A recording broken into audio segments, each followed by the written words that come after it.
Hey guys, Muncheez here, and today I'm going to be talking a little bit about damage windows and what exactly that means.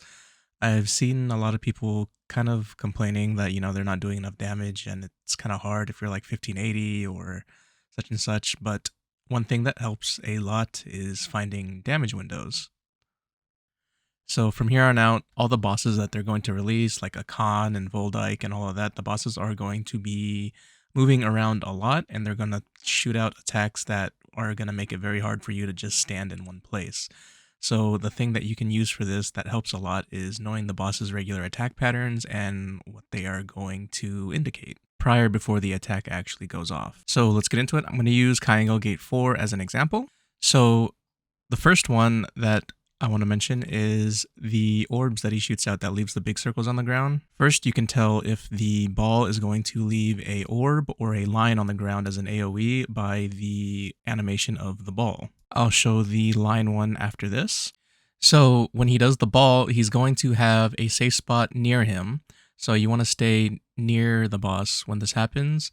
And the orbs inside explode later than the outside, so there's a little bit of time that you can work with. Here I grab a buff because we don't have it yet, and if I had it already, I'd be hitting the boss there. A big indication when he's about to shoot these orbs out is when he flies backwards. So he'll fly backwards, he'll spin around like so, and then he will shoot the orbs out.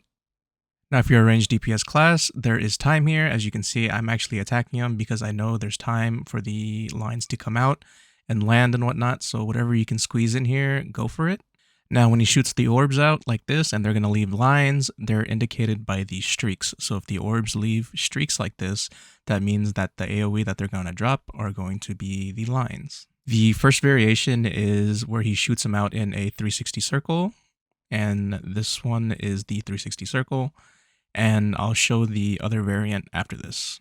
When he does the 360, there are going to be two safe spots behind him, and I'll just call them the kidneys, I guess. So there's two kidney shot spots right here.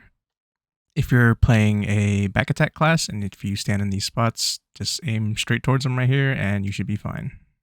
If you're playing a head attack or hitmaster, for the head attacks, you can stand on the opposite sides of those, and you'll be fine as well. Just as a note, he doesn't always shoot back when he shoots the orbs out. So the second variation of this line, when he's standing in place and shooting these out, he's going to shoot a bunch of them in a little cluster. As you can see, there's a whole bunch in front and behind him.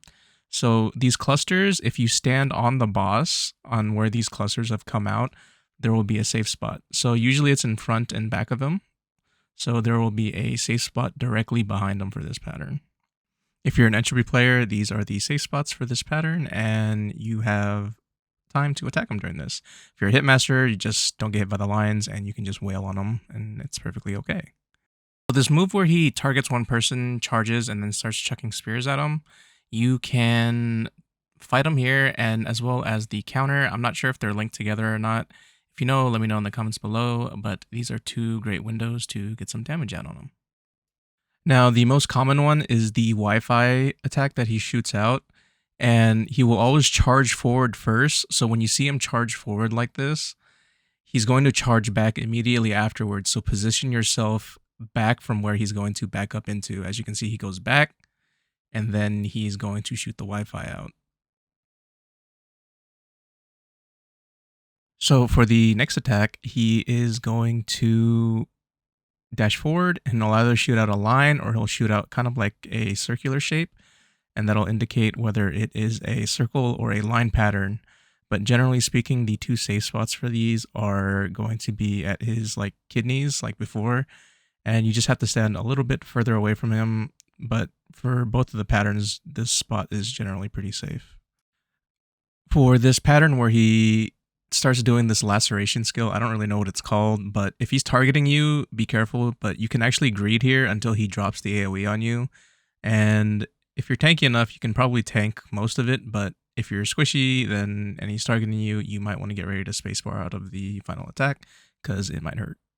This next one, when he does his hammer, if you happen to, have some time after you dodge the last circle or so, If you have time and he doesn't have anything on him, if you're a melee, there is a little window at the end because he kind of sits there during this mechanic. So as you can see, he dropped the last one on me there, and I have this free time to actually hit him. And for the last one, when he does his mirror throughout the fight, if he's not targeting you, whoever he has the target on, try to aim it away from the group, and everyone else in the group can attack him from behind. This is actually the easiest and biggest window he has as a normal attack pattern, in my opinion. And yeah, this is a very good one. But yeah, this is going to be a common thing for the future when we start getting things like a con and whatnot, and Voldyke and all that good stuff. We're going to have like these little tiny windows that we're going to have to look for in the fights to deal damage. So hopefully this kind of helps, folks familiarize what to do when, you're just having trouble hitting the boss because they're always moving and whatnot. If you guys have any questions, comments, concerns, as always, leave it in the comments below. And I will see you guys next time. Thanks for watching. Bye.